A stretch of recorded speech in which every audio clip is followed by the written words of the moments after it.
ایک دفعہ کا ذکر ہے کہ پرستان میں ایک ننھی پری رہتی تھی۔ اس پری کا نام شرارتی تھا۔ شرارتی کا نام بالکل اس کے مطابق تھا، کیونکہ وہ ہر وقت کوئی نہ کوئی شرارت کرتی رہتی تھی۔ ایک دن شرارتی نے سوچا کہ وہ پرستان کے بادشاہ کو چھیڑے گی۔ بادشاہ بہت سنجیدہ اور قابل احترام شخصیت تھا، اور وہ شرارتی کی شرارتوں سے بے خبر تھا۔ شرارتی نے اپنی جادو کی چھڑی اٹھائی اور بادشاہ کے محل کی طرف روانہ ہوئی۔ جب وہ محل پہنچی تو اس نے دیکھا کہ بادشاہ اپنے تخت پر بیٹھا ہوا تھا اور اپنے لوگوں کے مسائل سن رہا تھا۔ شرارتی نے ایک جادوئی منتر پڑھا اور بادشاہ کے تخت کو جھولا بنا دیا۔ بادشاہ کے تخت نے ہلنا شروع کیا اور بادشاہ جھولے کی طرح ادھر ادھر ہلنے لگا۔ لوگ حیران ہو کر بادشاہ کی طرف دیکھنے لگے اور بادشاہ کی حالت دیکھ کر زور زور سے ہنسنے لگے۔ بادشاہ پہلے تو سمجھ نہ سکا کہ یہ کیا ہو رہا ہے، لیکن پھر اس کی نظر شرارتی پر پڑی جو چھپ کر ہنس رہی تھی۔ بادشاہ نے فوراً سمجھ لیا کہ یہ شرارتی کی کوئی شرارت ہے۔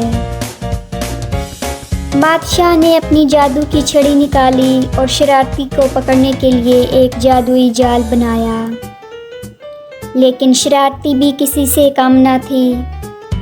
وہ فوراً اڑ کر محل کے باہر نکل گئی۔ بادشاہ نے ہنس کر کہا، شرارتی، تم نے مجھے بہت ہنسایا، لیکن یاد رکھو شرارت میں بھی ایک حد ہوتی ہے۔ شرارتی نے ہنستے ہوئے جواب دیا، بادشاہ سلامت، میں وعدہ کرتی ہوں کہ آئندہ ایسی شرارت نہیں کروں گی۔ بادشاہ نے مسکراتے ہوئے کہا، چلو اس بار میں تمہیں معاف کرتا ہوں۔ شرارتی بادشاہ کے نرم رویے پر بہت شرمندہ ہوئی، کیونکہ اس نے بھرے دربار میں نہایت قابل احترام بادشاہ کا مذاق بنوایا۔ اس کے باوجود بادشاہ نے اسے معاف کر کے بڑے پن کا ثبوت دیا۔ جبکہ بادشاہ چاہتا تو اسے قید خانے میں ڈال سکتا تھا یا اپنی ریاست سے نکال دیتا، یا پھر بادشاہ کوئی بھی اور سزا اسے دے سکتا تھا،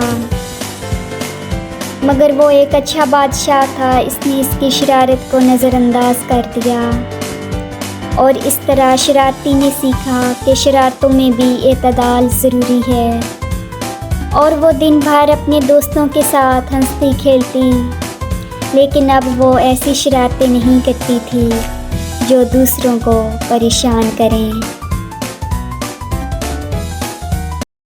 Subscribe my channel and press the bell icon for princess and fairy tales.